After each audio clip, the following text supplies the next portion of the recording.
move in the midst of his people. For God to move in the midst of the people. 6 days. The countdown is getting closer. The banners are going up. The invitations are going out. The anticipation is growing. But beyond the physical preparation, there is another preparation. As a beyond the physical preparation, there's another preparation that matters most. Preparing our heart for God. Preparing our heart for God. The 30th anniversary, I keep telling you, it is not simple. It is not a simple celebration of an organization. No. It is an opportunity to honor God who has sustained us as a people and as a church, the Maranatha Power Ministries International. So the 30th anniversary is not a simple celebration of organization. It is an opportunity we are using to honor the God who has sustained the Maranatha Power Ministries International for 3 decades. We are honoring God for 3 decades. It's an honor. When you honor God, what happened? When you honor your leaders, what happens? When you honor them that needs to be, and the Bible says, honor thy mother and thy father. There's a promise in there. What does honor brings when you honor? How important it is to honor the God who has sustained the ministry for the past 3 decades. So it is, I don't see it to be ordinary. I don't see it to be a celebration. No, but I see we come in to honor God. And I want anybody in the church now watching to give me a call. Oh, yes. Just give me a call. Place a call. And talk to me.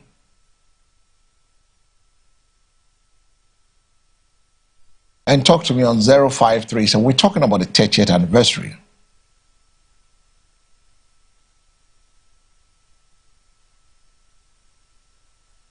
How important it is. What does honor brings? So we are not just celebrating 3 decades, but we are celebrating, we are honoring God for sustaining the ministry for the past decades. As we prepare, let us pray. Let us forgive. Let us reconcile and invite others. Let us prepare ourselves spiritually. And let us make room for God to move. Those are the things we have to do. Because preparation is an expression of expectation. As we're preparing physically and spiritually, we are expecting God to reign. When we believe something is important, or believe something, if we believe something important is coming, what do? We prepare. Especially, I remember Ghanaians will wait when somebody is coming to their home. They tell them clearing the house. Preparation is an expression of an expectation. When we believe something important is coming, we prepare for it. How important are you seeing the 30th anniversary celebration in honoring God for his sustained power, the glory of God?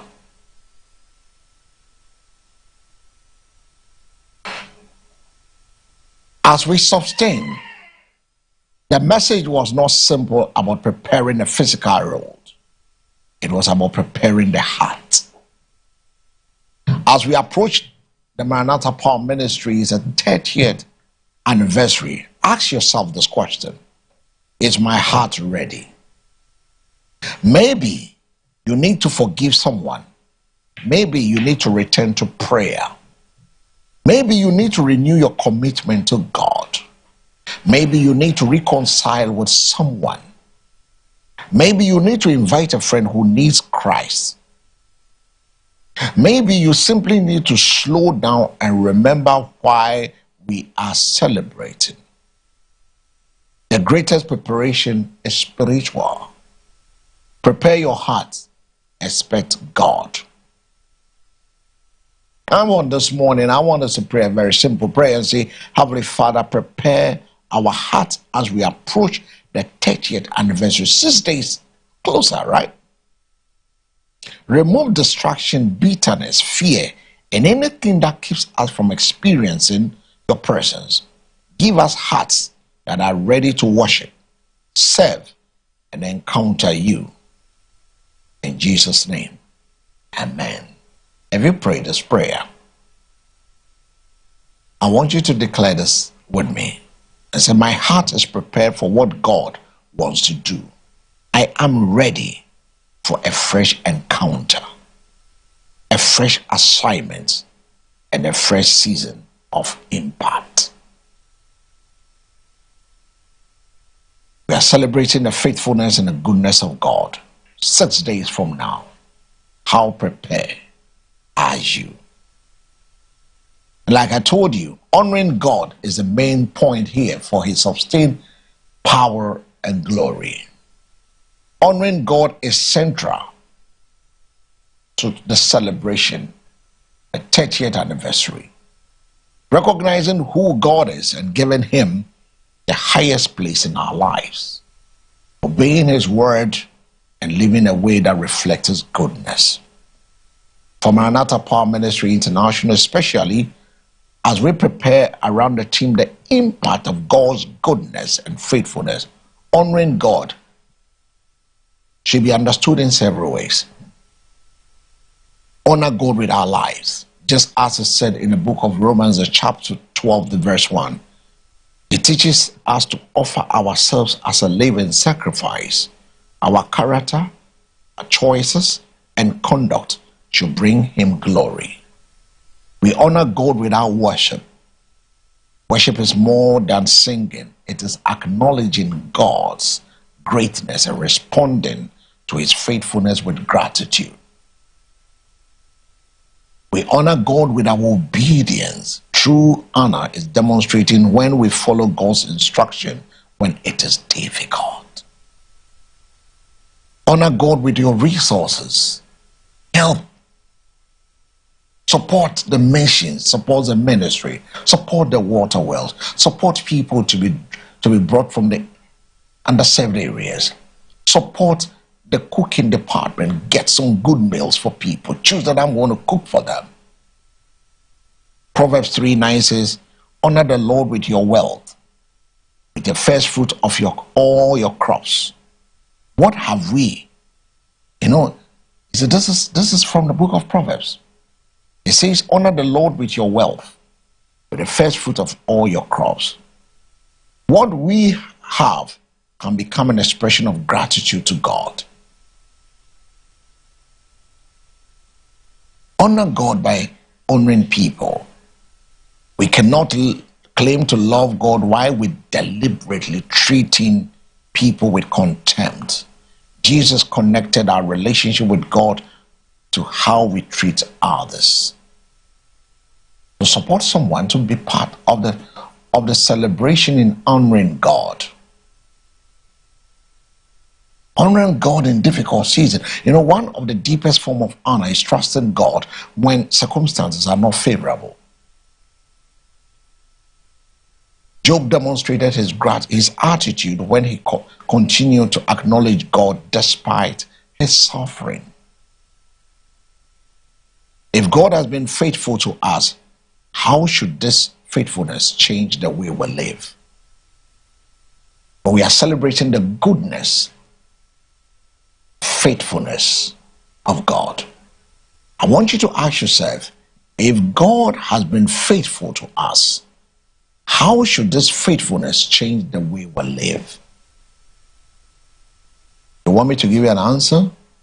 God's goodness should produce gratitude. God goodness should produce obedience, humility.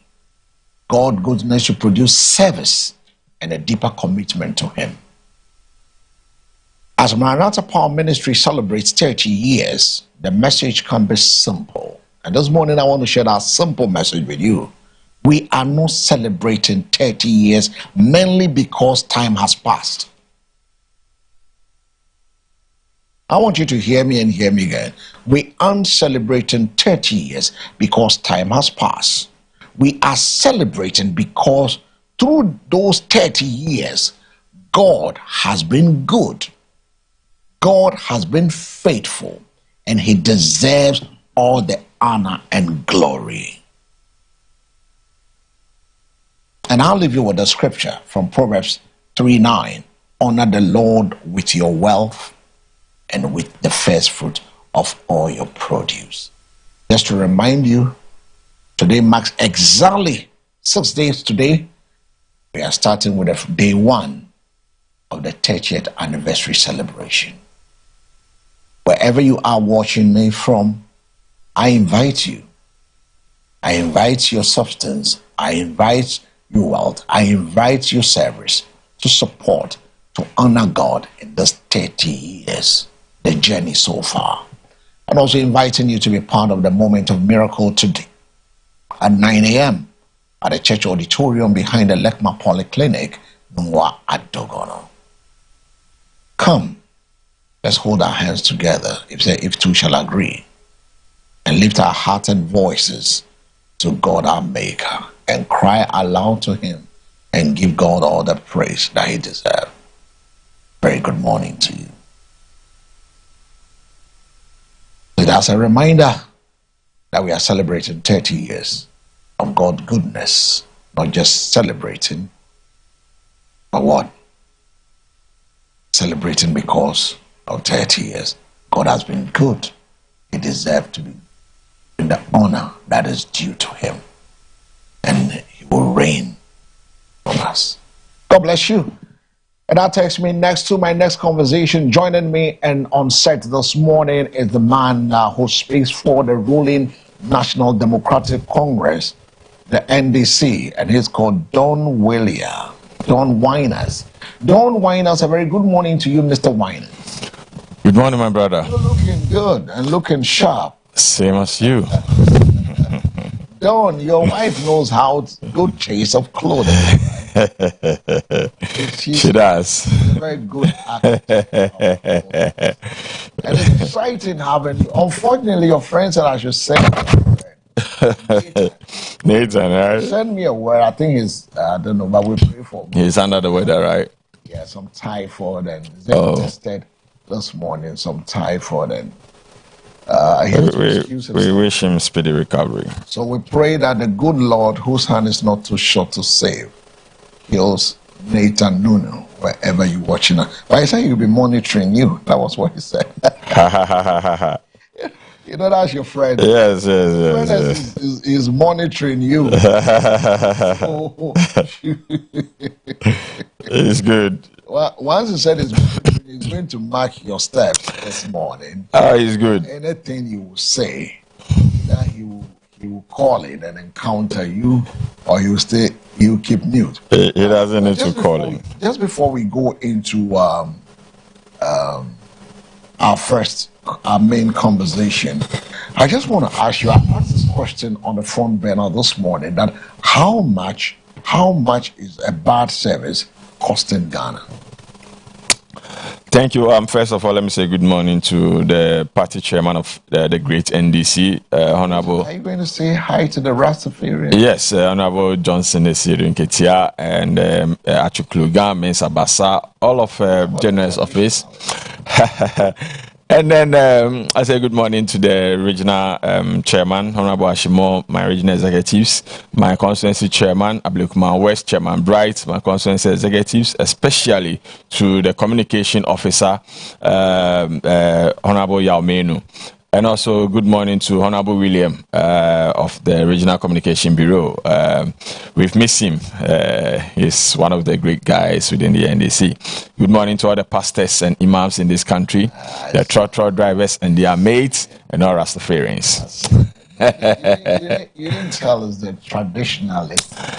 Right. So, the traditionalists are there, but in principle, You didn't greet us. no, in principle, the minority that has been classified in terms of religion, they fall below the threshold. Yes, but they fall below the threshold. I'm just making reference to. I agree. That is also a good one. Yeah, that's also a good one. A very good morning wherever you are, and this is MBN TV, and it's the Morning Focus that comes your way Monday to Friday from 6 a.m. to 10:30 a.m. every Monday to Friday. I will bring you more conversation like today. The silent cost of customer service. How much is bad service costing Ghana? Because we've not quantified it, right? And I say, imagine walking into the bank.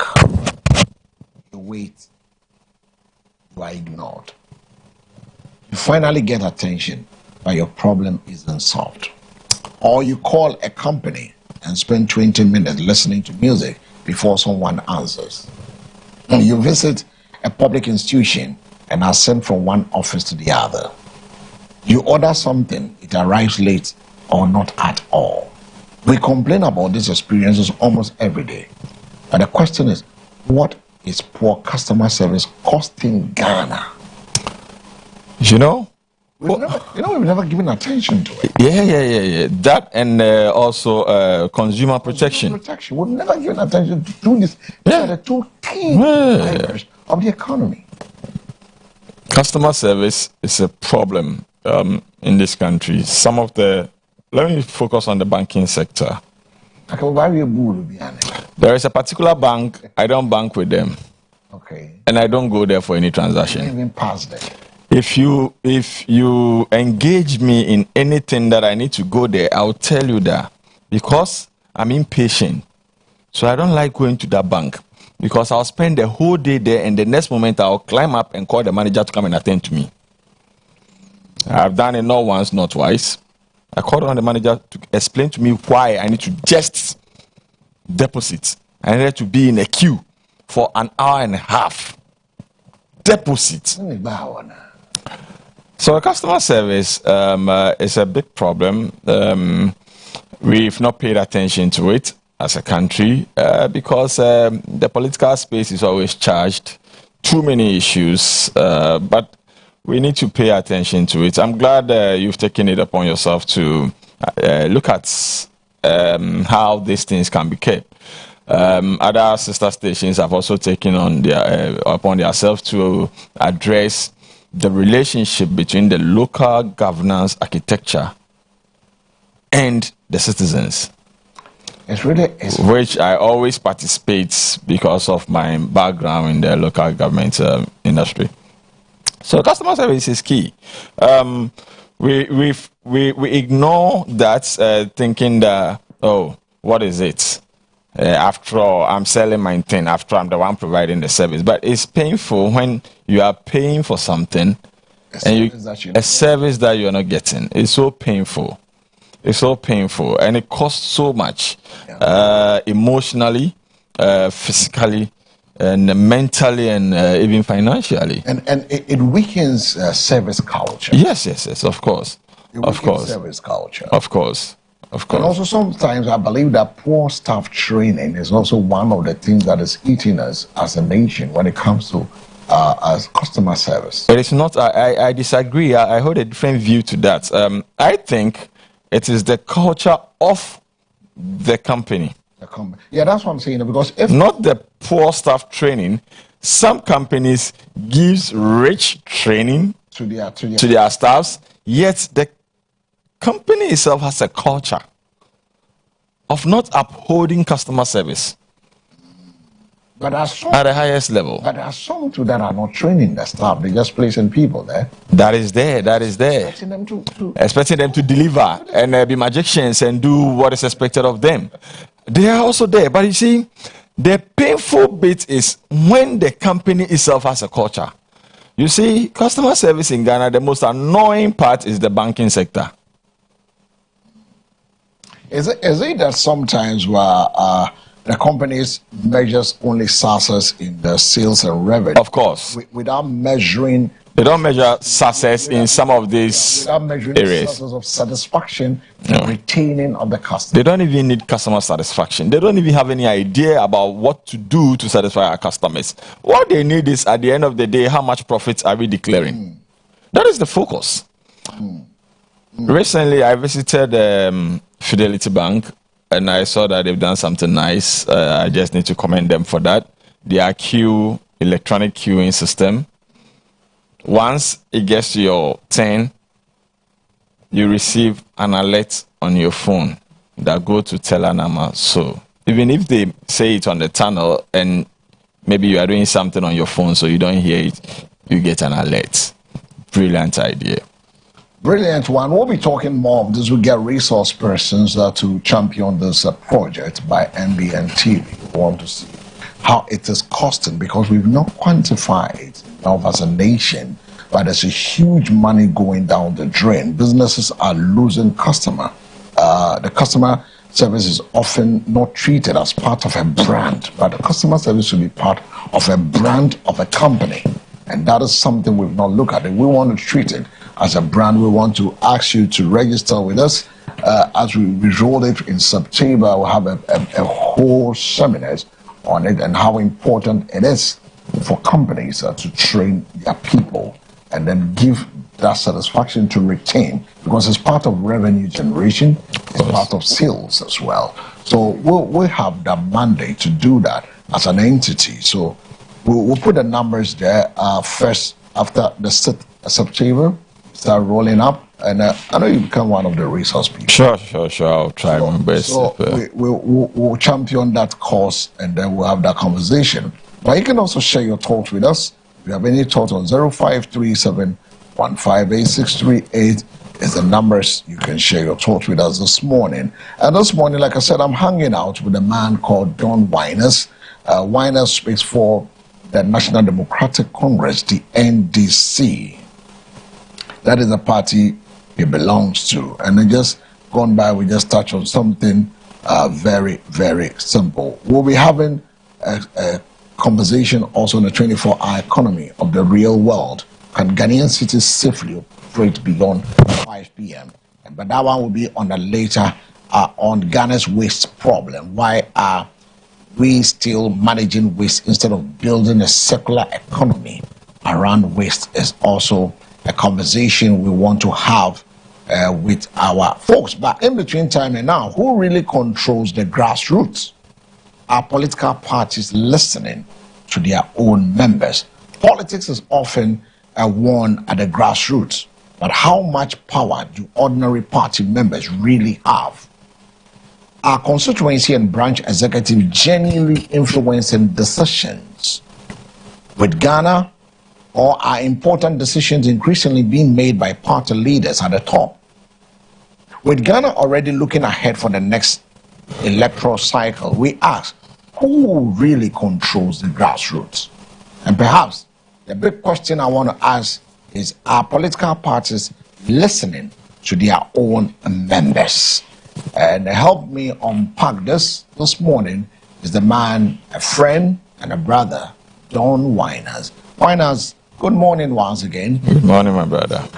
Now, what does grassroots power actually mean within your party? So basically, grassroots power is the power to determine who leads the party. Yes, but most often what happens is that when leaders are selected, they tend to forget who gave them the opportunity to lead them. Then they try to act like it's a birthright that they lead these people. In the political space of Ghana, A lot of them, both major political parties, NDC and NPP, once they are elected, they tend to forget the people who did all the hard work at the base. And you know, those are the same people you will go back to. You will go back to them. You will need them. This time, what are you going to tell them? But I think it's also good because that is why it helps our democracy to grow by shifting from one political party to the other if the person feels he is not satisfied with the service you have provided him or her.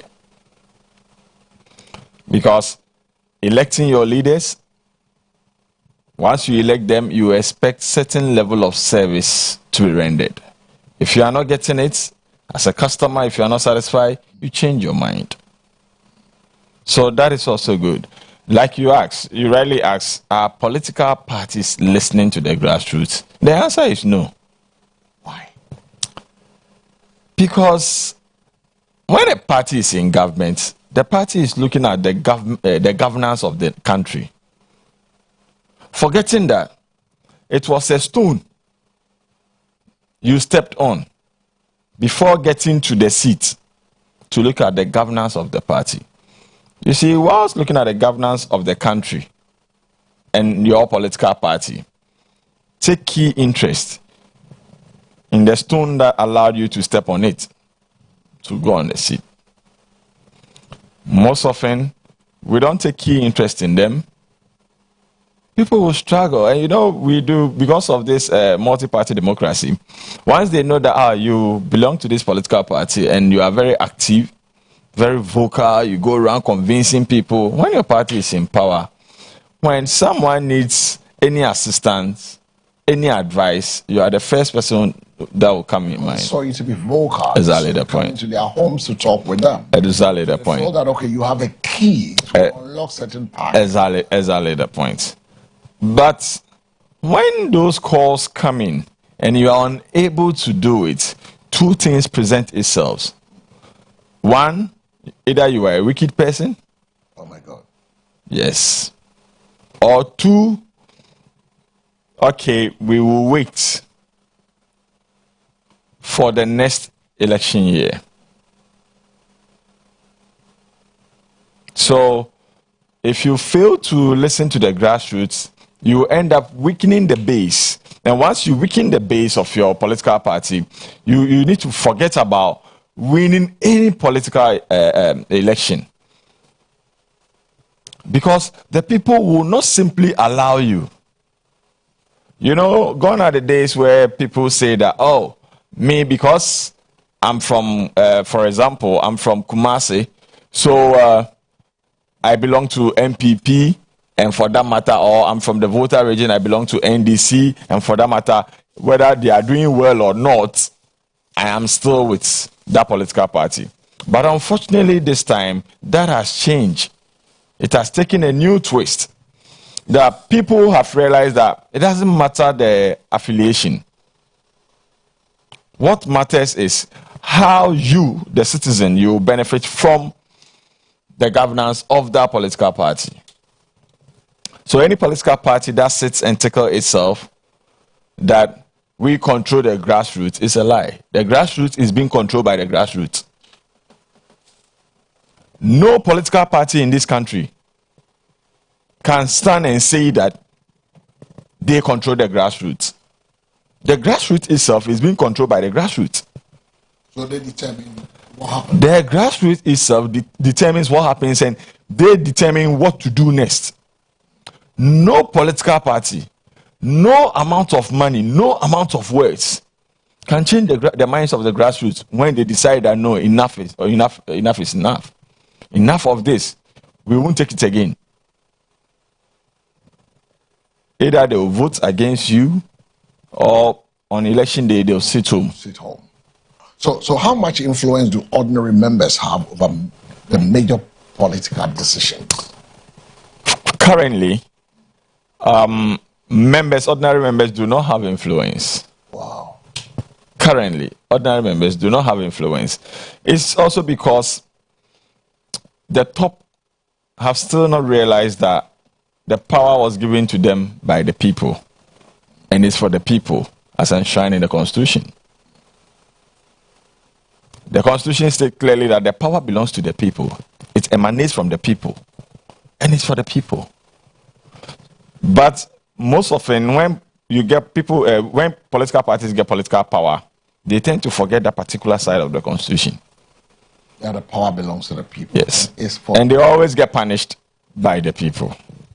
Okay, so they always get punished. So that brings in mind our constituency executives adequately consulted. On what? On decision making? Decision making? No. They don't? No. You see, the top-down approach of governance in the country doesn't even permit constituency executives to be consulted. So it brings to the point that, do party members feel, heard, or do they feel held? So you see, so they are not being heard. It is also the responsibility of the district assembly, the political head there, to engage the constituency executives. The district assembly? The political head. Okay. That's the DCE or the MCE. All right. You need to engage them, listen to their concerns, and take it into account and put it in action. If you fail and there is a disconnect, it will affect the government itself. Now, looking at it from holistically, from what you've said, is an internal democracy working? Partially, internal democracy, you can say partially it works. But on the flip side, it doesn't work. Yes. You can say that when people are being appointed as MCs, some of them, I'm not saying all of them, some of them tend to forget that they were also party members. Some of them were not even party executives. Before they were appointed, they got opportunity to lead the district. But they tend to forget, and all of a sudden become superpower.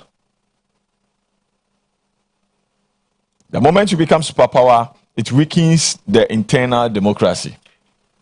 So it means that there's no any communication between the grassroots to the national level. I'll give you a classical example. A classical example is a DC MC has been appointed or has been appointed. Once he takes office, the political party that he belongs to or she belongs to has communication officer, has deputy communication officer for that constituency, that district, that enclave. Yet, the person takes his brother, his cousin, his nephew, his niece as the PA. Your PA is your personal assistant who communicates information to the outside world around you. But because the person is not a communication expert, the person has not done deep dive communication. You'll be doing a lot of projects. The project doesn't get anywhere. It's within your office space. So if you go down the grassroots and you ask an ordinary member of the party that what has your government done, the person doesn't know. Because that ordinary member does not work in your office at the district assembly. Who will know that the assembly is doing A, B, C, D? The person to communicate that information to the ordinary political party member is the communication officer and the deputy. Then it goes to the communication of officers at the branch level so that they will communicate that information to their members so that their members will know exactly what is being done at the assembly level. But because your PA is your brother, he works with you, go commission a project, and it ends in your pocket there. From where you commission it, those who are there are the people who knows that you've commissioned A or B. But to the larger grassroots members, they don't know. So it even makes it difficult for the grassroots to defend when they meet their opponents, to defend when it comes to developmental projects. if you are asked, since you came to power, what have you done in this constituency? The ordinary grassroots member will be unable to say it because the person does not have the information. And the person does not have the information simply because instead of appointing the communication officers, either from the branch level, from the constituency level, as PAs for the MCEs, they are appointing their brothers, sisters, nephews, and nieces. And this cuts across all political parties, or the two major political parties. This cuts across. If this approach is not changed, it will always have a negative impact on communicating the things, the projects that the district has actually done. Because if the person is a communication officer, obviously the person will meet party members. There will be meetings. Your brother that you've appointed as a communication, as a PA, who is not a communication officer for the constituency, is not even linking up also with the communication officer. You might raise concerns of trust. Granted, trust is the reason why you are employing close family relation. Excuse me. If it is so, then let the person you appoint liaise with the communication officers of the district so that any project the district is undertaking will be communicated to the people. The party people must know, then the district itself will use the information service to communicate to the general public.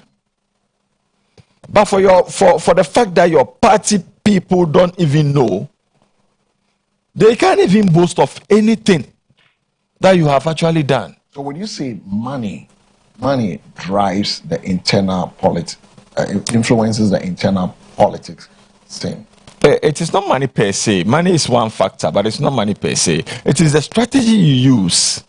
You can have all the money. If you don't have good strategy, nothing will move. So you're saying that money doesn't influence the internal politics? No. It is the strategy. Because honestly, we've seen people who have won internal elections without money. We've seen people who have even won internal elections whilst they were dead. It's happened. Assembly election, the guy lost his life when the boat capsized in the Upper Volta. The people still voted for him. Just to let a person establish a point that we appreciate you. It wasn't money. Because the guy is dead and gone. So if it is money, you are done spending the money. So you can't say that it is just money. So money doesn't influence the internal politics? Not entirely. Not entirely, but yes. Some money plays. Yes. It plays a role. It will, yes, of course, it plays a significant role. But if you look at the two political parties, I mean, are young people given enough space within the party structure? Right, so what's one political party has done that is commendable, that even the opposition party, the MPP, commends the NDC for including a lot of young ones this time, especially. They've commended President Mahama for trusting in the youth and appointing a lot, about 30 to 40% of his current team are within the brackets of youth. You get it. Between 40 to 30 or 25. Let me put it that way. That bracket makes sense. You get what I'm saying? So he has given a lot of youth the opportunity to lead, and then they have not disappointed him as well. I don't know if MPP will also follow suit. For that, I doubt. Because the MPP has a tradition of always engaging old men and old women. They like to appoint people that when you put all their ages together, you get like 5,000 years. It is a fact. What from the statistics? No, it is a fact. In the last... He's not here. Yes, he's not here, but I have not also said anything that is not true. In the last MPP administration, 120 ministers were appointed. The minimum age among the appointees was around 40 years. That's the minimum. The maximum was 78 years. If you put all those together, you were getting closer to 5,000 years. So people who will think 5,000 years back, that goes beyond the Stone Age. So their way of doing things will definitely be different from the current crop of young leaders' way of doing things. For example, he is not my friend. We are not on good terms. But he's a brilliant and fantastic guy. The Ashanti Regional Minister, Amakohene. So the fact that I call him, he doesn't pick, that doesn't also mean that when he's doing something right, I won't say it. I will say it. If he doesn't pick and he doesn't return my call at the appropriate time, we can address that. Yes. Now, look at what he did with the SHS students. He said, in order to transform our interchanges, you, those who are doing arts, come and demonstrate it. Great idea. Beautiful masterpiece. When the students did it, they were equally excited to showcase their work. Put their name on it. Their signature is there, that I did this. Generations will remember it. Do you think if this continues for the next 10 to 20 years, people won't develop interest in artistic? They will.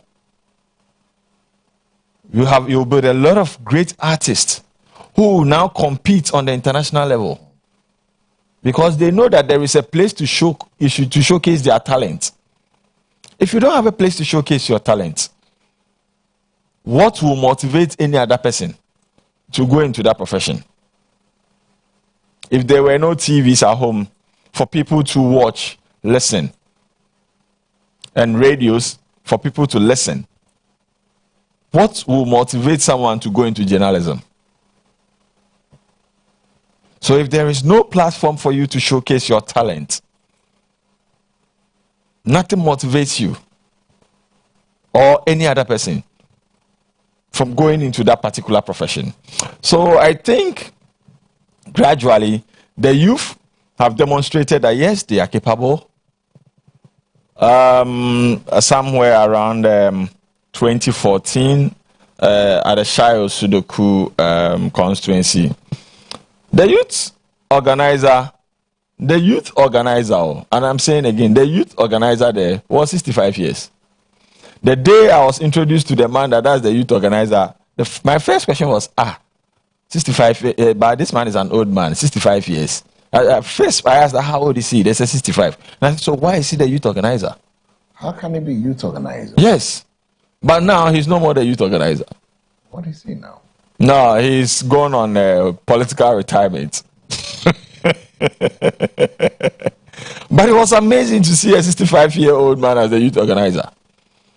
Maybe he has influence on the youth in the area. You see, your influence doesn't also mean that you think alike. The youth have a different way of thinking. Maybe he will be a yo-yo. You see, to be able to hold them. You see, you might be a yo-yo to fit into that space, but you might not be technologically inclined to meet them halfway when they want to have meetings on Zoom and they want to move into some spaces and those things. But that means you come to learn on the job. And once you are learning on the job, by 4 years' time, you are out of office. No impact. Now, we've talked about the youth aspect of who really controls the grassroots. Yes. The question is, are women adequately represented in the grassroots decision making? You see, the truth of the matter is, even if the youth are not being adequately represented, then what will happen to the women?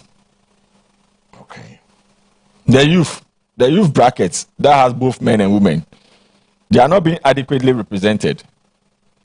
So what will happen to the small fraction who have decided to join the political space? Obviously nothing. Obviously nothing. And it cuts across in the political space here in Ghana. They just put things there, oh, we give women this, we give women that. But are you saying it's just a facade? It is. It is. But you see, and it's also understandable. Sometimes you need to understand it from, there are some areas or some places that are charged with the male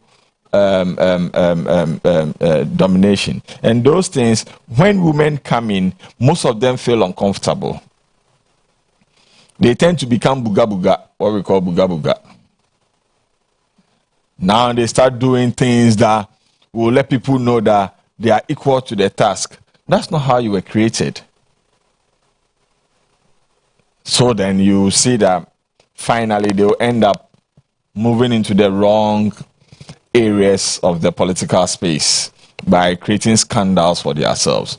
So for politics, I think it is good for women to participate, but I think they need to look at how their participation will actually have impact on the general public so that other women will also join. It's not just about you participating and during election time, then a woman will be carrying firearm and be walking in the crowd. What is the meaning of that? Then you are becoming indisciplined. You see, as we grow our democracy, we also need to learn how to promote it. If you are growing something and you are not promoting it in a positive way, others might think whatever you are growing is a time bomb and it will explode at any time. So we need to promote our politics and the way we do our politics. The violence recently, yesterday, I heard the Interior Minister talking about the election violence, and I was on the top radio last night, and then I told them in 2020, I think 8 people died, and then 2024, 7 people died. You know, why should you go and look for a job for someone? And you go and put your life at stake. And you die. Is it not people to understand what voting is all about? You see, it is the indiscipline that is being characterized with our elections. And it's so because some, let me say, unpatriotic, I just want to choose my words carefully this morning, unpatriotic citizens or political figures or political heads decide to incite other people who are intoxicated to misbehave. And that is what actually happens when these things occur. Because if no one is inciting you, you have no motivation to go and kill somebody just because of election. And the painful bit is you kill somebody, you do everything, you stab a friend, you insult somebody. When the person you are doing this on his behalf gets the nod, gets the power, when you are coming to the person or when the person comes to your constituency and you want to even shake hands, bodyguards will be stopping you. Are you not stupid? So you ask yourself that, so you did that, that's when they start getting bitter. And I did everything, and I even did this, and I even did this. Cherish relationship. Cherish friendship.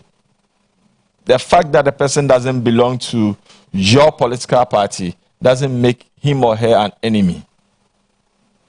That should be your brother. That should be your sister. If you have this kind of mindset, you won't go and kill anyone because you want to give another person a job. Is that people don't understand that voting leaders into leadership is giving them a job to do. They simply don't understand it. And they become so emotional that they get carried away by their emotions. You see, if you want to do politics, you don't need to be sensational and you don't need to be emotional. If you want to do politics, be objective. Straight to the matter. If it is A, it is A. If it is B, it is B. If it is A that you doubt that it is full A, express your opinion. Expressing your opinion, we're still looking at who really controls the grassroots, and I'm hanging out with a man, John Winers, who speaks for the National Democratic Congress, the NDC. Winers, let me ask this. What happens when a grassroots members disagree with the national leadership? What happens? So anytime grassroots members disagree with national leadership, the outcome is a disaster. Tell me about it.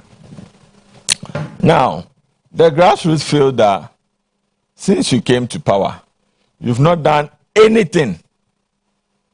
So let me take a classical example in the last election, the 2024 election.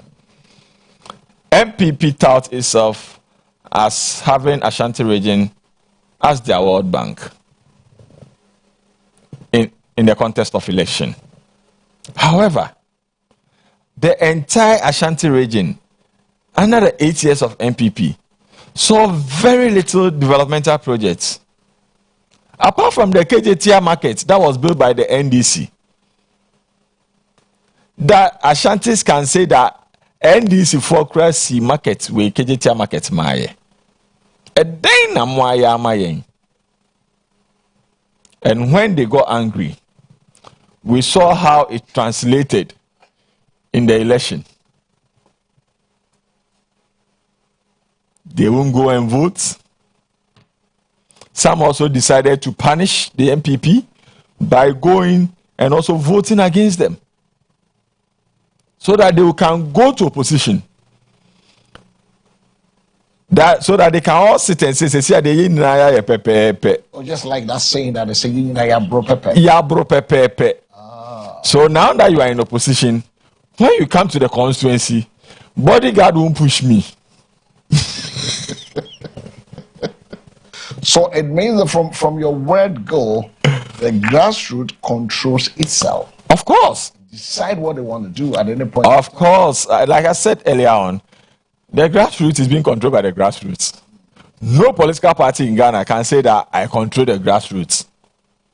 You might have influence, but the influence can change when the majority of them start hitting hard. That we are not going with this. We won't accept this. Whatever decision you've taken, you rescind on it. That's the truth of the matter. So in this case, can a political party claim to practice internal democracy if grassroots members have the right to speak but little power to influence decisions? You see, political party cannot say that it is doing well in internal democracy when the grassroots has disassociated itself from their activity. Because they're the main players. They're the key stakeholders, actually. Without followers, there is no leadership. Wow. So, Without followers, there are no leadership. So when grassroots members disagree with the national leadership, the real test of internal democracy begins. exactly. Ideally, disagreement should not be treated as disloyalty. Exactly the point. Wow. And it should also create a channel for consultation, debate, and also correction. You see, disagreements actually put you in check. Allow you to take a second look at your decision and be emotionally intelligent. So it means that leadership must listen. Of course. They must explain their position. Of course. And also adjust where necessary. Exactly the point. Exactly the point. Wow. I have said on other sister stations that we've been battling with unemployment in this country. But the painful thing is that the DCEs and the MCEs appointed are waiting for central government to create the employment. Whereas they can create the opportunities for the people, right? Even if you cannot create the opportunity, create the database, adequate database. You know the number of people in your constituency, Of course. in your district that are Of course. unemployed. That are unemployed. At least you can lobby And create, just use one office to create a job center. You are the political head. Use the information van, go around. Tell all the business community, the companies doing business within your district, that if you want to advertise for any job vacancy, come to our job center. come to our job center and advertise it for free. Then we can look at our database and see who qualifies. You have all the qualifications there. If you are seen pasting workers needed on anything within the district, you will be held liable for doing that. But again, if you advertise in our job center and you are able to employ 10 people, just 10 people, you qualify for a discount on your business operating permit, maybe 25%. You've created an incentive to attract employers to employ people. Use that 25% to pay the same workers. The same workers. You're right. You're right. Are we not reducing the unemployment at the district level? Everybody's looking at the same. Is it not our governance structure that has brought us to this level? Is it because we don't understand the decentralization process? Or we put people there who are not creative enough to think outside the box to create the enabling environment and then usher people into the various positions that they need in various institutions, and also everybody wants to get to the public service. You see, great private jobs around. You see, if you say that, is it not the governance structure? It means that common sense has been relegated. The fact that the Local Government Act 936 did not state that create job center and address unemployment, and the appointor that has not told the appointee that as part of your KPIs, unemployment within your district must be reduced to 10%. Also doesn't mean that you, the appointee, needs to be stupid and block-headed and not think that the people who are unemployed are in your district. No, well, that's why I say that, okay, the people refusing to think outside the box. It goes beyond thinking outside the box. Deliberate. No, it goes beyond thinking outside the box. This is stupidity. And I need to say it as it is. Why are you saying that? Because, see, this has happened for the last almost 70 years. They always appoint, since independent, they always appoint DCs. They do nothing. They do nothing about it. They are always waiting for central government. What is the meaning of decentralization? The common fund. The common fund. What has common fund got to do with you using just one office to create a job center? Now, apart from the job center, sometimes I find it ridiculous when assembly says they don't have money. You see, when assembly says they don't have money, it's either the heads are useless. Are you seeing the word? You mean hard this morning? Very, very hard. Because it hurts. Well, I was telling somebody that, look, I can sit in here as a district head and cause a lot of change and make a lot of revenue. Of course. Right. If you read the Local Government Act 936, there are sections in it that even says that a registered voter within the district, shall pay rates to the district assembly. How do you take the rates when you have not created the enabling environment for the person? The person doesn't have a job. You don't have a job center in your district. So you can go that you are pushing for employment for them. And you want to come and take money from them. Is this stupidity? And I'm not missing my words. You're being too hard this morning. No, I need to be hard because unemployment is a national security issue. No, it is more than a national security issue because now I agree with you. Now look at the contract killing. Yes. I agree with you. So as you close and you're going home, you're being too careful. Yes. So if you sit and you are waiting for central government or YEA to create the employment, and you are a district assembly. Would you use that word again? Oh yes, I'm going to use it. If you are a DCE or an MCE and you sit and you wait for YEA or central government to create the employment, and you don't have database of the unemployed people in your district, and you don't have a job center, you are stupid. Oh, you've used that word again. Yes. Why are you so? You don't even care about the people. Why are you using the word stupid? No, you see, because Use excuse me. no, because you see, people sit and wait for central government for the last almost 70 years. So it's sheer stupidity. For the last 70 years, since independence till now, we've appointed more than 300 DCEs and MCEs. Haven't we? What have they done to reduce unemployment in the same district that they live in? Nothing. Absolutely nothing. Isn't it stupidity? You've used that word. Yes, you can't use any other word. No, don't let us polish it. No, pardon and and I'm not here to polish it, because unemployment is a serious matter. I have said on other sister stations that the KPI for every DCE and MCE must be tied to unemployment in the district. Do you know that the Local Government Act 936, I've forgotten the actual section, I think section 13 or so, it says that the district assembly shall sponsor education of people, the youth in the district, and help them to fill employment vacancies in the area of health and education. Which district assembly, which MCE, which DCE can be bold enough to stand up to say that I have done it, both present and past? Don't you send another word? Let's have the conversation this way. Both present and past. Now. No, because when you talk about the youth and unemployment, I really get angry. The point is that we're going to talk about it on extensively. But just calm down a bit.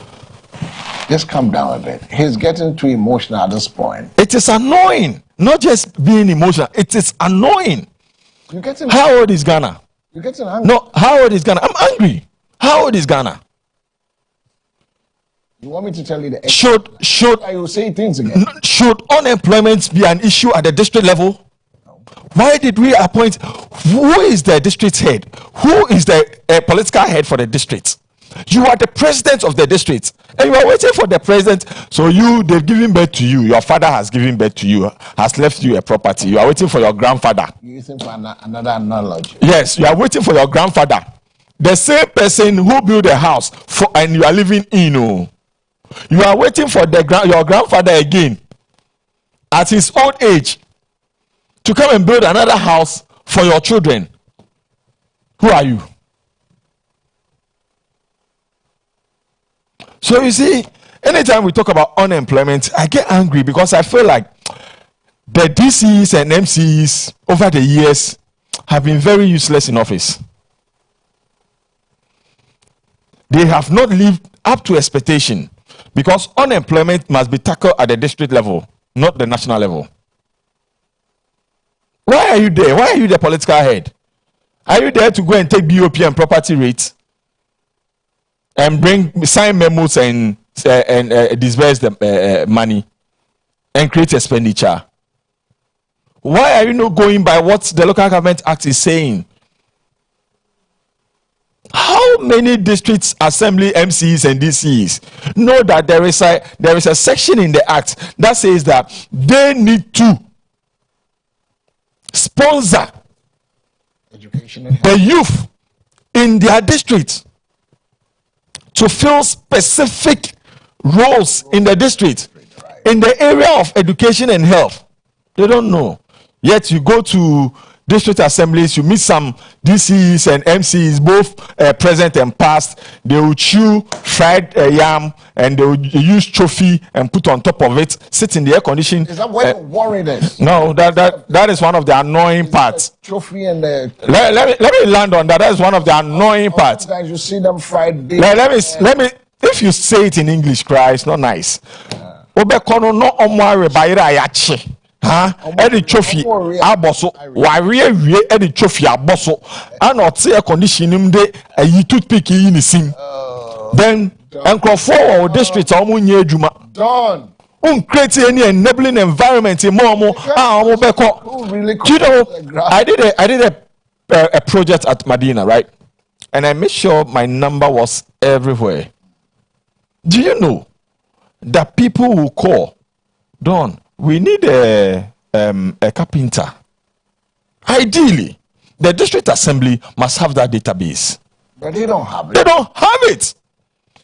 How do you even tax those people, this informal sector? If you have that database, you can even tax this informal sector. When they get a job, you give them job card so that you can tax them. When someone is cheating them, you provide them with legal services. Then you are building a country. It is not a national problem, because the point is that if you go to other jurisdictions, I've seen this with Germany, I've seen this with France, I've seen this with Italy, where there's millions of cities, even China, that sits with the informal sector, but they make sure that they give themselves a threshold. So that every 5 years we are bringing this number of informal sector to the formal sector with the support and everything to make sure that now the revenue and everything can be gotten. We bring them to that level. We support them financially, make sure that they have access to low loans and to be able to go about their work. Because there's a lot of employment in the informal sector. But we keep saying this. We are opening our tax net. We are widening our tax net. Our church, GRA. We are using this macho way of clubbing people's shops and stuff like that. Is it not a national problem? It is not a national problem. It's a district problem? It's a district problem. Oh. And again, locking people's shop is mandated by law. Yeah, I know. Yes. But what I'm saying is that why don't we rather take a look? Because it's like we've never taken a look at the informal sector. You see, that is why I'm saying that. Well, you ask yourself, why is the microfinance companies and some SME all going to the informal sector? Of course. Giving them some loans. Yes. To raise them up. Yes. And make so much money from there. Yeah. The government is just sitting like this. You see, looking at the diamond and then go. You see, the thing is. So you see, the thing is. You see, the thing is, at the district level, anytime I talk about the district level, because of my background in revenue consultancy, I get so pissed because I just don't understand it. For a district, see, ideally, the district must have a database of all the carpenters within the district, all the masons, all the electricians. From time to time, engage them, organize training for them, put them in an association. Then you are moving them towards paying tax, an adequate tax. That's what I'm saying. Like, yes, you are scaling them up. Yeah. So now you have all. If any of them gets any legal issue, they will call on you. You provide them with legal assistance because every district has a lawyer. And it's even mandated in the local government at 936 that every district must have a court. Yet, some districts have courts and they are not maintaining the court. A classical example is Medina. When I was doing the project with my firm, all right, we painted the entire court complex. We did renovation where leakages were. We fixed where we need to replace. We replaced. We changed all the asphalt fan. Even the judge, her seat was sport and she was sitting on it. What a disgrace. And you sit in the office that you are DC or MCE. Recently, after 4 or 5 years that I left that project, when I was done with it, the registrar was asking that, where am I? because she has not seen me for a long time. And there are things I've spoiled. The assembly is not dealing with it. Because I took it upon myself that once it's in the act, I will follow up and make sure that what is due them, what they need to do, they do it. I can tell you on authority that a lot of district chief executives, both past and present, don't even know that they are to maintain state agencies like the courts, the police stations, the police posts within their district. They are to maintain it. You need to support it. Because they don't have IGF. You have IGF. So allocate some of the IGF to maintain it. Are you not the head of DISEC? Is the police not under DISEC in your district? So why are you not maintaining the station? So you see, when you talk about DCs, MCs, then I'm getting angry because knowing what they need to do and the things they prioritize, then it becomes so annoying. The basic thing, you can't do it. You want a contract that they will go and fill potholes so that you get no fuel. You should bow down your head in shame. When you have over 800,000 to 1 million people in your district unemployed, and you don't even have records of it. You don't have records of it, and you are not thinking that how do I create records so that if any job opportunity come, I know that, okay, from my district, we have 800,000. 1,000 has gotten job. Or 10,000 has gotten job. So we are reducing it. And at the end of the year, during your annual review meetings, you can say that we have reduced unemployment in our district from X to Y. Is it only revenue? Like we started with the customer service.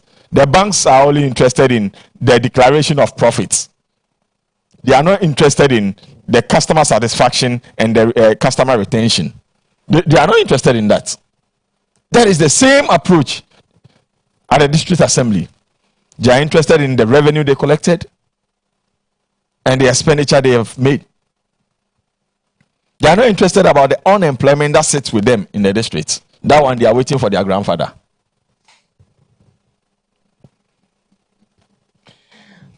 Oh, my 0537158638. Numbers. You can also join us if you have anything you want to add. Who really controls the grassroots? The man has veered off the motorway and was going through the feeder roads and then causing a lot of dust around. People are now having cold because of the way he has veered into. I said, Waman Crawford. This is the same Mr. Moon. I am common year trition. Everything common, you're Gandhi ye into and no common year. But that brings me, are political parties becoming too centralized? They have always been centralized because of the kind of architecture we use in our political campaigning and our political governance. So we've always become centralized. We need to decentralize some of these things. We need to have proper channels. We need to, you see, we need to modify the way we do our political governance internally, okay, so that the engagements will spread. Because currently, see, maybe a district secretary or district treasurer of a political party cannot even say that, oh, because of my position, I have some leverage or some influence that if you need any assistance from this side or this side, I can go and with just a knock on the door of any other person, that assistance will be given. They can't say it. Because the moment you go, they ask you that, who are you?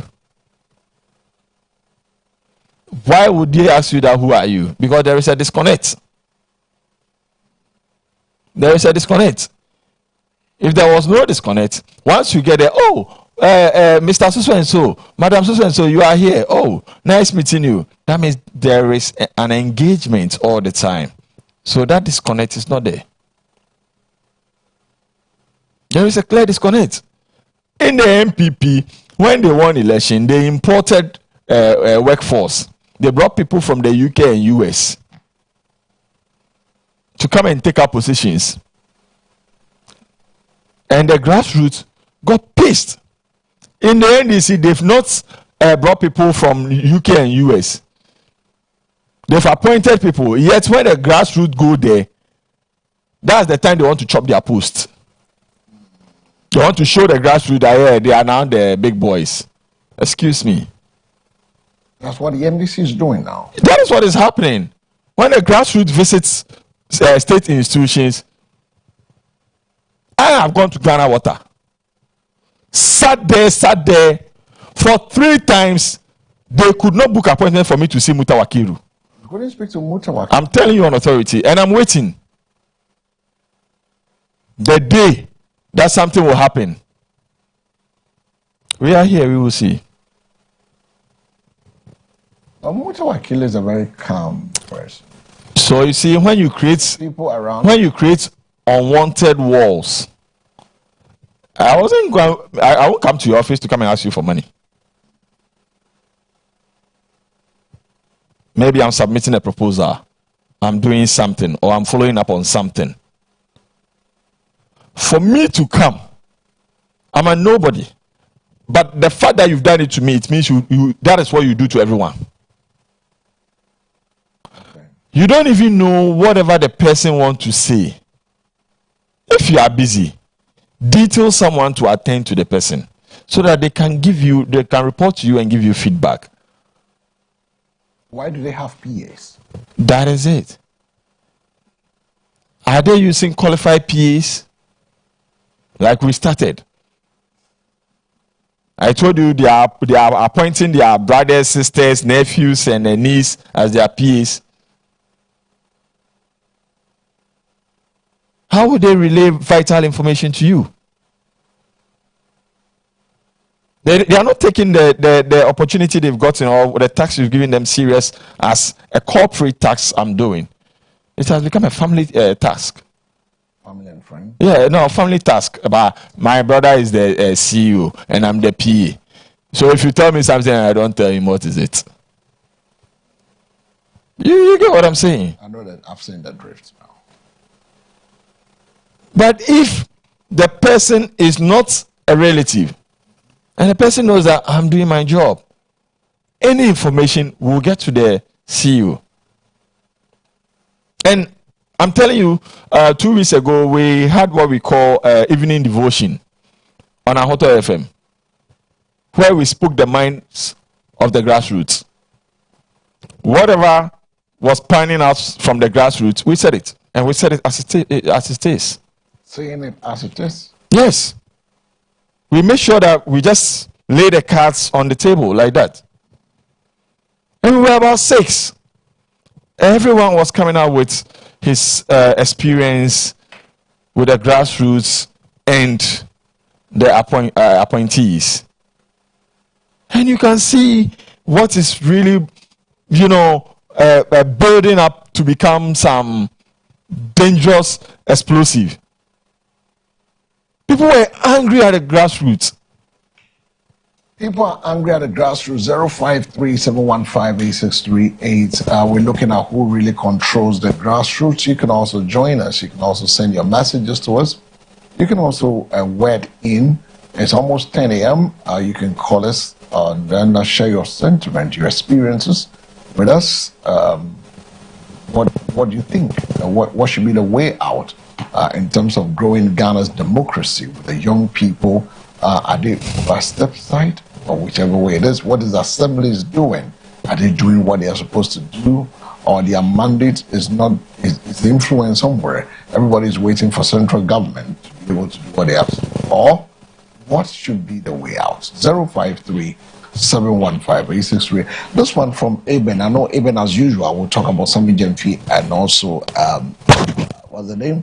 Afenyo. It says, good morning, I'm Eben from Kwabenya.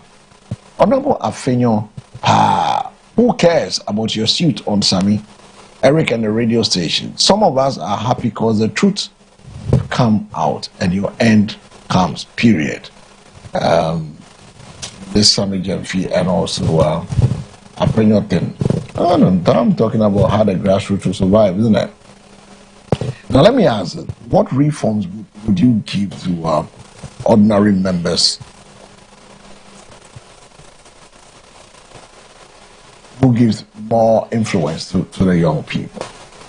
I mean, what reform would give ordinary members more influence in our party effort? You see, for an ordinary member to have influence, and then or any reform that will give the ordinary member some influence, is extensive and proper stakeholder engagement, and also spreading the power or decentralizing the power well within the constituency architecture. Because if branch executive doesn't have any influence, cannot even get posting for a branch member, then the person doesn't have influence. What will motivate the member for coming to or coming for meetings and then coming to you again to say that I need assistance with this thing or that thing? Nothing. Because common posting, you couldn't even get it. Posting, no. And this cuts across both political parties. I remember when the MPP was in power, National Service Posting, MPP people were sending it to me that I should go and help them, because I used to work at the head office, so I should call someone, and they were in power. And NDC time to people will still call you. This thing shouldn't be something that you need to call someone before you get it done. You get what I'm saying? It should be something that when you walk in, they assist you. Because the truth of the matter is, you see, for posting, if you come to me and you say you want to go to Jubilee House to do your service, and I post you, then you get there and they tell you that Jubilee House is full. The next available one, if it's at Wa, I'll send you to Wa. Simply because when you said you want Jubilee House, I didn't shake my head. I didn't say no. I didn't object to it. I'll just ask you, are you sure there is space there? Because if not, when you come back, the next available space won't be from your choice. So will be the available space in the database. I know definitely if I ask this question, that you tell me we've tasted it, saw it, what happened in 2024. Can a party win national election if it loses touch with its grassroots?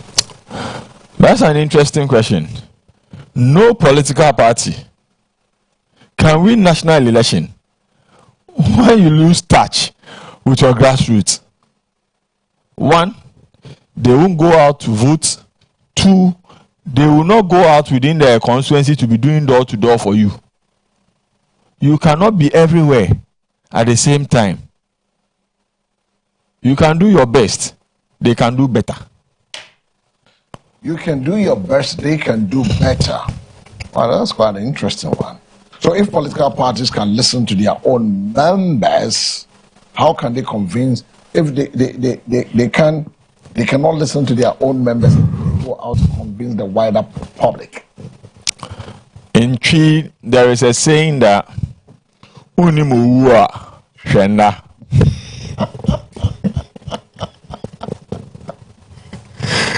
Oh my goodness. That is just my answer. Oh my goodness. And there's another one saying that se kwatre kwase of amount to ma ayati ni din. 0537158638 is the number sounds so open to me. Edward Drink for me hanging out with Dawn Winers. We'll be back with more right after this break. Charlie, back to attend.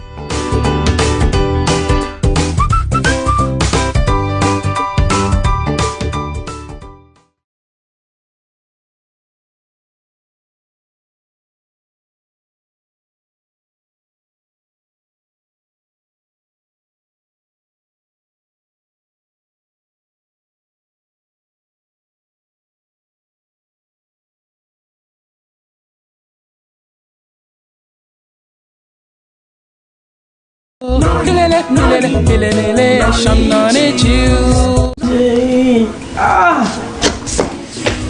sister, what's wrong? Young boy, baby, I'm not going to back on. Into me crowd. Hey, what are you about to me? Yari Ben. Go? No. Jaja, come on. A shen noni juice. Noni what? A shen noni juice. Tell them we are coming.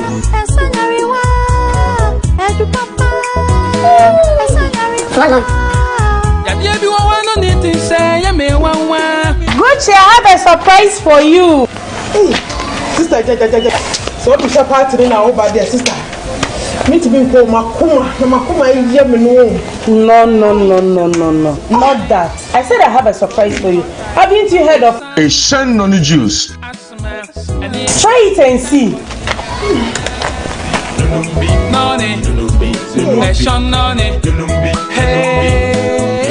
Now only Peter's beer.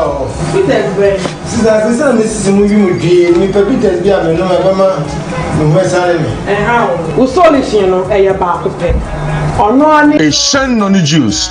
Me kwade, matuni din anjere kwa. Jina kwasona.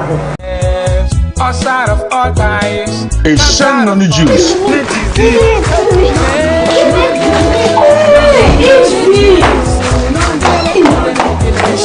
Don't worry, I'll get you guys some. Okay? A shen noni juice. And my friend now, baby. A shen noni juice. The solution to all your problems. Noni, hey, Shen noni juice. Noni juice. Shen noni juice. Shen noni juice. Wapong with din edro. Shen noni juice. Wayaresa edro. Shen noni juice. Abibidro kwajia. Bronye drobia frem. Na eyema shina. Mema wakwaba eba Muta Motors. Yeye wo number one stop shop. Ema wo car related needs nyina. Eba no repairs, maintenance, diagnostics. Ema car brands ahudwo nyina. Ebe te se Toyota, Nissan, Hyundai, any Korea cars ahudwo nyina. Yebe siesie abo akoma toyem. Eba no comprehensive range of services. Ebe te se car repairs, spare parts supply, and the diagnostics are. Yeye wo number one. Enhwe baby a. Yen spare parts shop no ewa boso kai ojina faako ne wato cars ho nyoma nyina ewu hiempo sa obekwa ko chinchini esa wali mu fifira bre afei ye home and office services nyina e pa chew enya akra ape se bebe wo Ghana bia wo kasa yi a because your workers no doso wo frɛ ya ye ba be faka no ana se ba be ye no ye ba na se wo se timi no wa ye be ya mo se wo se di ba garage so ye di be ba nti be bia ka ne be se bia wa ha bombodian say obefre Muta Motors your number ba ku pa na meka na 0244 451 776 mpacho wo hwe ye kire kwan a ne se bia ebe ha wo de kogugu map na bo Muta Motors edu beba ye garage apepepa umbre hu kra se wo hwehwe reliable and trustworthy auto repair services a men hwehwe baby a Muta Motors ya ba maw your office e wa Blakema New Town. Muta Motors, we are the best.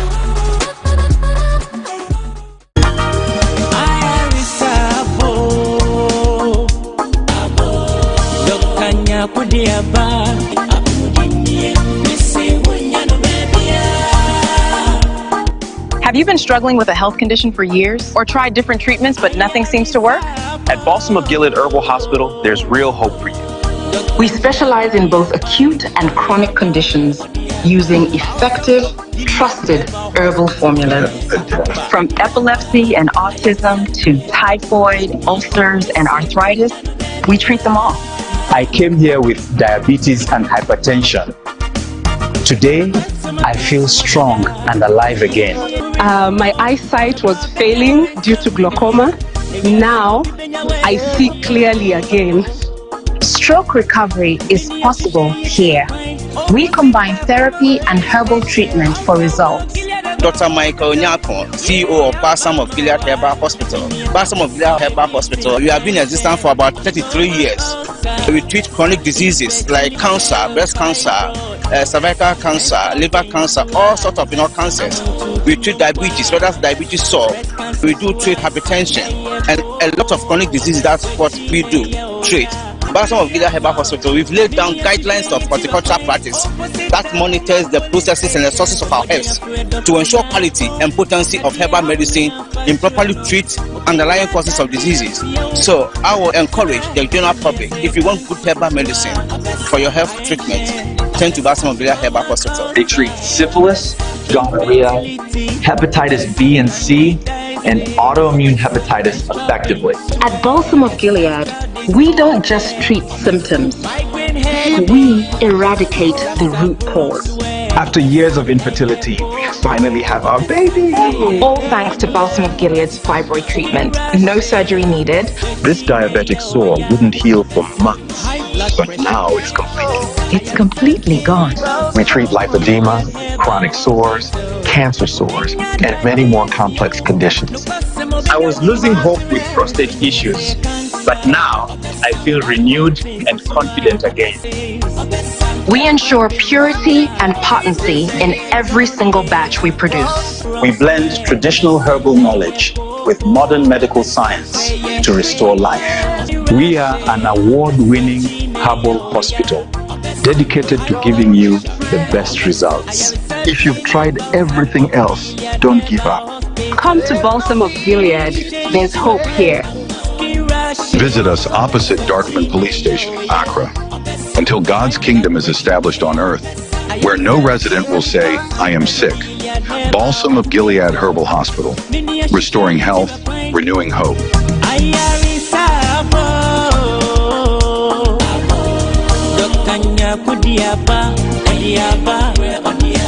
Balsam of Gilead Herbal Hospital.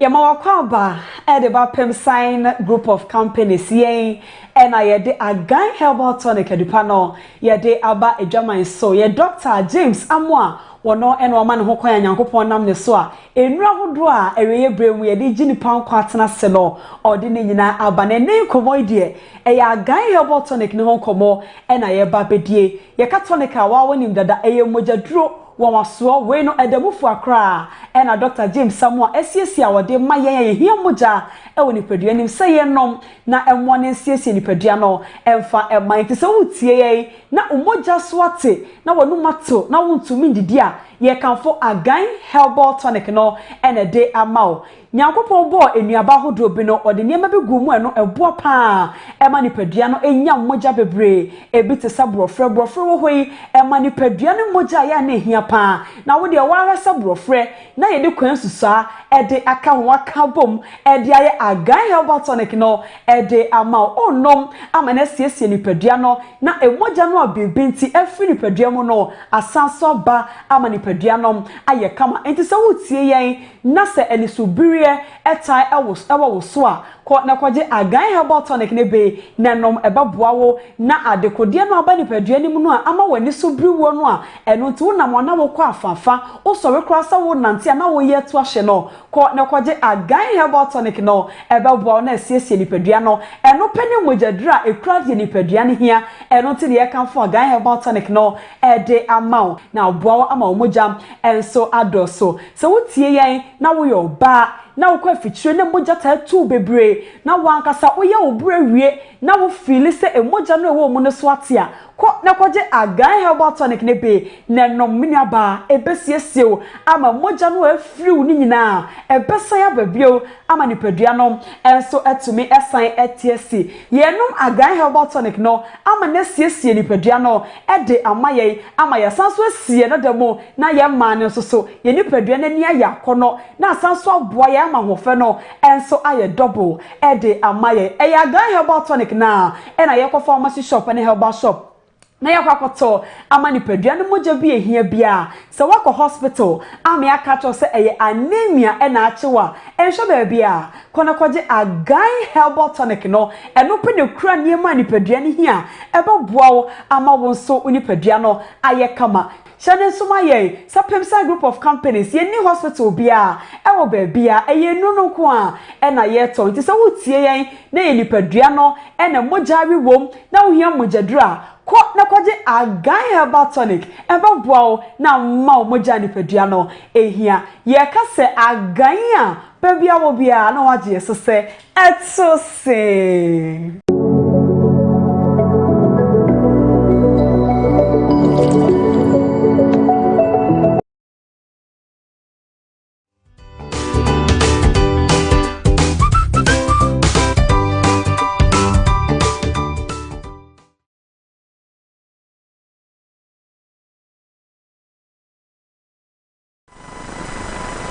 All right, so welcome back from the quick break. You're still live on the morning focus, live and direct from our studios at the 10th Avenue Extension Real Estate. I'm here with Dawn Winers, wrapping up to let him go, and then we can wrap up today's edition of the morning focus. Dawn. Yes, sir. Now we're getting closer. I know you pressed with time. You have to believe in this. Any other things you want to add?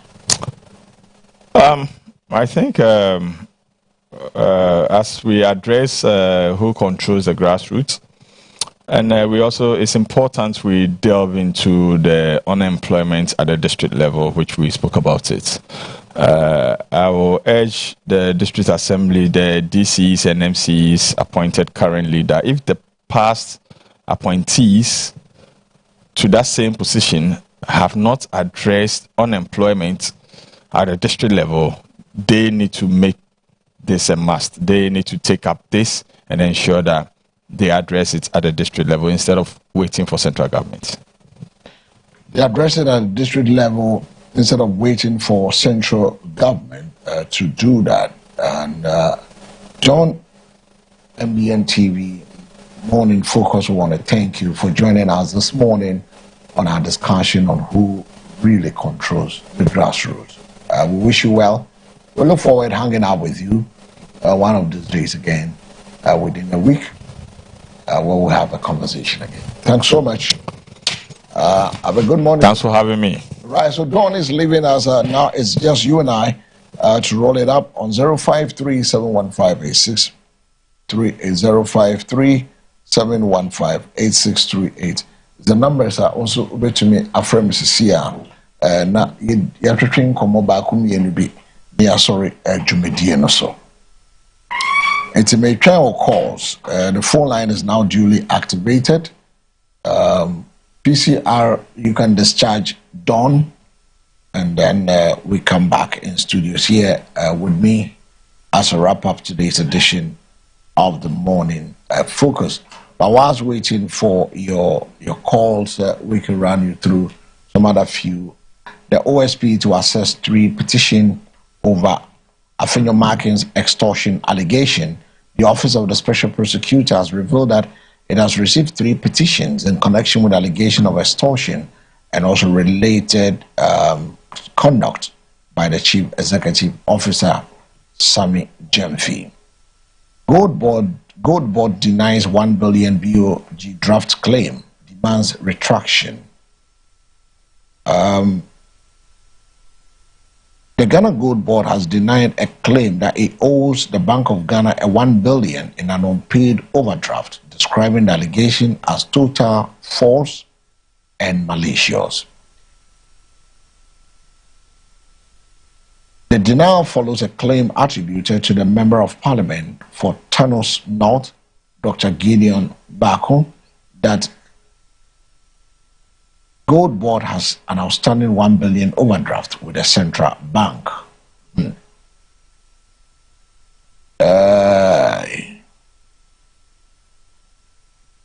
Ghana seized more than 8,500 kilograms of cocaine, drugs, and intercepted about 14.4 million tramadol tablets in the past 20 months, the Minister for Interior, Mohammed Mubarak Mutaka, has disclosed when he did meet the press.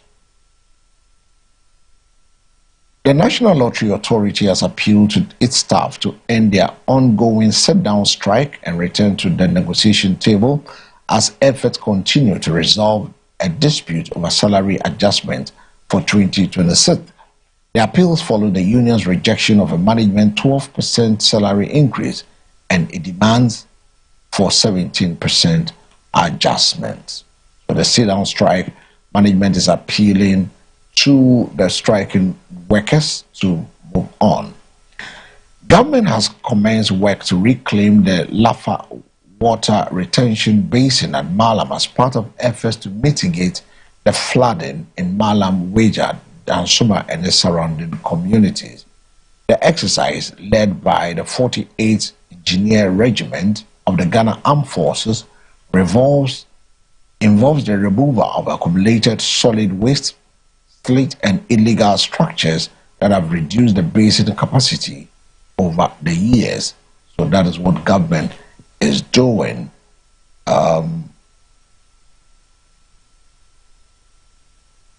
Meanwhile, Minister for Interior Mohamed Mulchaka has revealed that 26 suspects have so far been put before court in connection with the election-related violence recorded during the 2020 and 2024 general elections.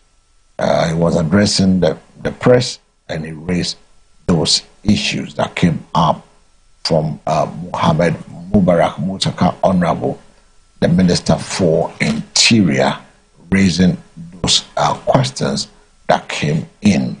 Uncontrolled market pricing driving Ghana's high cost of living, TUC Dr. Otu. Deputy General Secretary of the Trade Union Congress, TUC Dr. Kwabena Nyako Otu, has blamed Ghana's high cost of living on the country's uncontrolled market pricing system. Dr. Otu said prices of goods and services were increased frequently, whilst workers' salaries remain unchanged for long periods, continuously weakening their purchasing power, according to Dr. Nyako. We will not borrow simple because financing is available. The Finance Minister, Dr. Kesla Toforsen, said Ghana will take a more disciplined approach to financing development projects as the country works to protect debt sustainability and prevent another debt crisis. He made a comment during the 5th section of the Ghana-China Joint Commission on Economics, Trade and Technical Cooperation. So that is it. Meanwhile, there's a technical problem, and the Ministry of Foreign Affairs has announced that the Ghana's online application platform is temporarily unavailable due to technical challenges. In a statement issued today, Tuesday, August 25, 2026, the ministry says customers may encounter difficulties accessing the website, the passport.mfa.gov.ga, to submit passport application. It is said the technical team was working with the National Signals Bureau to resolve the problem as quickly as possible. So, Shannon, so those of you who are applying online, and it says he will submit himself. The minority leader, Alex Adafenyo-Markin, has expressed his readiness to submit himself to any investigation into allegation of extortion leveled against him. His comment follows allegation of extortion and related conduct by the chief executive of the Ghana Gold Board, Sammy Gyamfi, against him. Speaking during Parliament emergency recall sitting on Monday, August 24th, Adafenyo-Markin said he would cooperate fully with any investigation should allegations be formally reported to the appropriate authorities. He has challenged those who have accused him of extortion to report the matter to the police, the Office of the Special Prosecutor, or any competent investigative agency. One of the suits, number GT 1029-2026, is titled Osahene Alex and Adafenyo-Markin vs. Sammy Gyamfi, a multimedia group limited, was filed at the Accra High Court. So that is one score of it that has been sent in. So he said he will submit himself to be investigated. Meanwhile, the incoming majority leader, James Agaga, has called for calm amidst an escalating dispute over extortion allegation involving the minority leader, Alexander Adafenyo-Markin. Busa North MP Agaga says the matter should not be left to the court and state agencies to investigate. Rather, allowing the allegations and counter-allegations to escalate further. He says several legal and institutional processes has already been triggered. Mr. Agaga said he would not comment on the substance of the allegations because the minority leader has indicated he had initiated a legal action over the matter. He also noted that some individuals has petitioned the Office of the Special Prosecutor over the matter. The OSP has acknowledged that it has begun preliminary investigation. Mr. Agaga said the outcome of those processes could determine whether any of the parties involved will be held liable or culpable. He said the minority leader had gone to court to vindicate his right, while others has petitioned the state agencies. Mr. Agaga, however, acknowledged the seriousness of the allegation and their potential impact on Parliament. He said the seriousness of the claims could explain why the minority leader has taken the matter to the court, as whether Parliament itself should investigate the allegation because they concern one of its most important officers. Agaga pointed to the possibility the Speaker will receive a petition. He said he was not certain whether Speaker Gbagben had been officially served with a petition, but expressed confidence that the matter would become known if Speaker receives it. The incoming majority leader calls for a ceasefire comes as allegations have increasingly drawn Parliament into a dispute that is now before the court and state investigative authority. So that is how that matter has gone. If we begin to do politics with anything, that is where we get to. Meanwhile, the Speaker of Parliament, Agba Sumana Kingsford Gbagben, has ruled that the President John Dramani Mahama announcement of Volta North MC James Agaga as the new minority leader was not in accordance with the parliamentary procedures. According to the Speaker, the President does not have the authority to formally communicate a change in the leadership of a parliamentary caucus to the Speaker. He explained that under the Parliament Standing Order, any change in the leadership of the majority or the minority caucus must be formally communicated to the Speaker by the General Secretary of the political party concerned. Speaker Gbagben made the clarification when Parliament reconvened on Monday, August 24th, stressing that the prescribed procedure must be followed before Agaga can be formally recognized as the majority leader. He said the standing order defined the majority leader as a member of Parliament designated by the majority caucus as its leader in the House. The Speaker comment follows the President's announcement of Mr. Agaga as a new majority leader, replacing Mahama Ayariga, who is expected to take up a new role in government. Speaker Gbagben said the communication from the presidency was made in error because the President has no authority to notify him of a change in parliamentary leadership. He explained that the issue has previously arisen in Parliament and was the reason the current standing orders clearly defines positions of the majority and the minority leaders. Speaker Gbagben said Mr. Agaga could only formally assume the position after the appropriate communication has been received from the governing party. The decision of the majority caucus has been conveyed to the House. He explained that until that process is completed, Mahama Ayariga remains recognized majority leader. Interesting piece coming. The clarification means that the formal recognition of Mr. Agaga as majority leader is subject to the completion of the required parliamentary and party procedures. So we'll wait for that change to be done before we can call him a majority leader. Interesting. And that is fine and that is good. We keep learning, we keep moving. The right procedures needs to be followed to make Parliament one of its kind.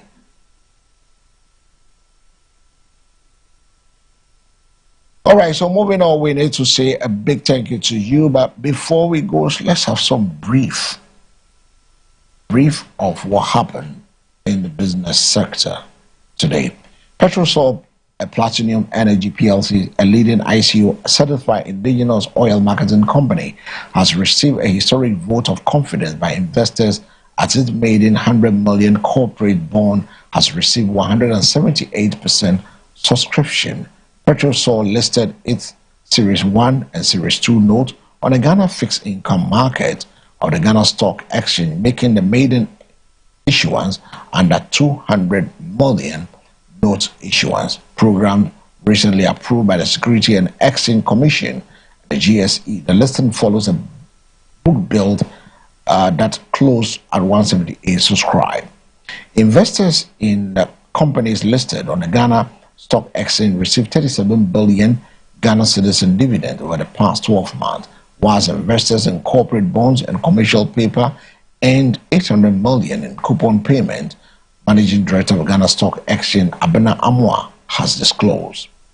The Ghana Cocoa Marketing Company, Ghana Limited, CMC, has launched a comprehensive 24-hour operational model to improve the movement of cocoa across the logistics and export value chain.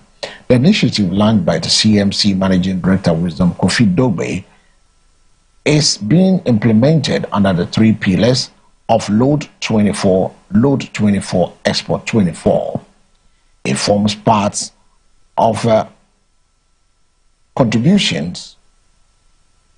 It forms part of offload, part of CMC contribution to President John Dramani Mahame's 24-hour economy and accelerated development program.